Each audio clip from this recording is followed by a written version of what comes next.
Eko, onu gören herkesi kendine aşık ettirebilecek kadar güzel bir kızmış. Ancak karşısına ne kadar yakışıklı erkek gelirse gelsin hiçbirini beğenmez, sevemezmiş. Bir gün ormanda bir avcı görmüş ve ona aşık olmuş.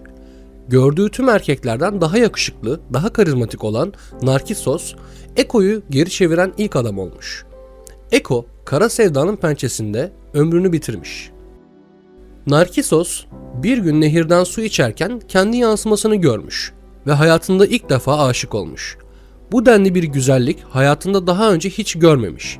Kimseyi sevmediği kadar sevmiş kendini. O şekilde ne su içebilmiş ne yemek yiyebilmiş. Eko gibi kara sevdaya tutulmuş ve yaşamı öyle son bulmuş. Narsizm adını bu mitten alır. Narkisos'tan. Kendini delicesine seven, her şeyin en iyisini hak ettiğini düşünen insanlar Narkisos gibi kendine baka baka erirler, tükenirler. Bu videoda bir kişilik bozukluğu olan narsizmden ve bu kişilerle olan ilişkilerimizden bahsedeceğiz. Narsizmin ilk özelliğini Narkisos'un dipsiz aşkında bulabiliriz. Bu insanlar kendilerine aşıktırlar. Kendilerini her şeyden daha değerli ve yüce görürler.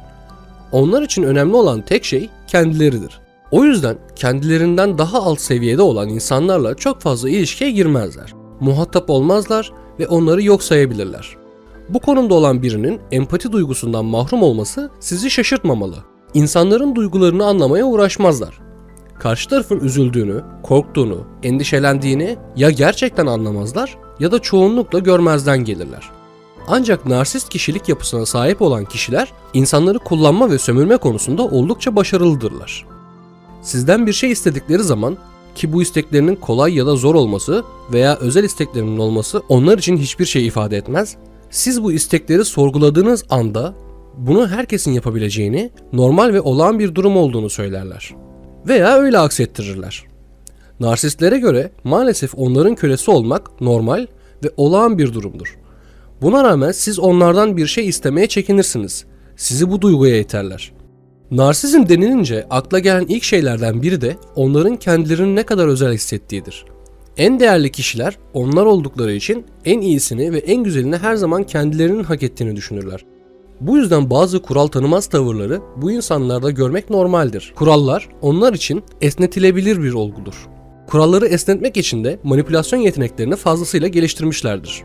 Beğenilmeme veya reddedilmeme durumu onlar için pek mümkün değildir. Eleştiriye kapalı bir yapıları vardır. Herkesin ortasında onlara karşı yapıcı bir eleştiri girişiminde bulunduğunuz takdirde etrafa öfke saçabilir. Ki öfke, kaos, gerilim, narsist insanları besleyen etmenlerdendir. Peki narsist insanlarla nasıl baş etmeliyiz? Yaşantınızın her alanında narsist insanlar karşımıza çıkıyor. İş hayatında patronunuz da olabilir, sosyal hayatımızda görmek durumunda kaldığımız insanlar da. Genel narsist insanlara verdiğimiz iki tepki vardır. Ya onların kendinden emin hallerine, özgüvenlerine aşık oluyoruz, hayranlık besliyoruz ya da o insanlara karşı tepkimizi gösteriyoruz. Hayranlık uyandıracak kadar güçlü, özgüvenleri olduğu halde kişiliğimizden taviz vererek bizi ezmesini beklemek, buna izin vermek kendimize yapabileceğimiz en büyük yanlış olacaktır. Kendimize olan saygımızı farkında olmadan elimizden alabilirler. Eğer onlara tepki gösterirsek de yine bir kaos ortamı doğacak ve bundan fazlasıyla faydalanacaklardır. Yani iki yolda pek tatmin edici gözükmüyor. Eğer narsist olduğunu düşündüğünüz bir insanla iletişim halindeyseniz yapmanız gereken ilk şey kendinizi ezdirmemek. Onlar gibi dik durmayı ve kendinizden emin olmayı bilmelisiniz. Çünkü zayıf anınızı gördüğünde bunu kendine çevirecektir. Ve başarılarınızdan bahsederken onun yanında biraz da ketum olmaya çalışın. Bunu hemen sindiremeyip tahrik olabilirler. Öfkenizin sizi yönetmesine onların yanında izin vermeyin. Onları eleştirmek durumunda kalırsanız da stratejik iletişim içinde olmanızda fayda var. Bu eleştirileri birebir haldeyken vermek çok önemli. Duygularınıza hakim olun. Öfkenize hakim olmazsanız sizi bazı işlerin içinden çıkması çok daha zor bir çukura itecektir. Bu insan sizin anneniz, sevgiliniz, öğretmeniniz olabilir. Bu mükemmel insanlarla başa çıkmak için siz hangi yöntemleri uyguluyorsunuz? Yorumlara bekliyoruz. Bir videonun daha sonuna geldik.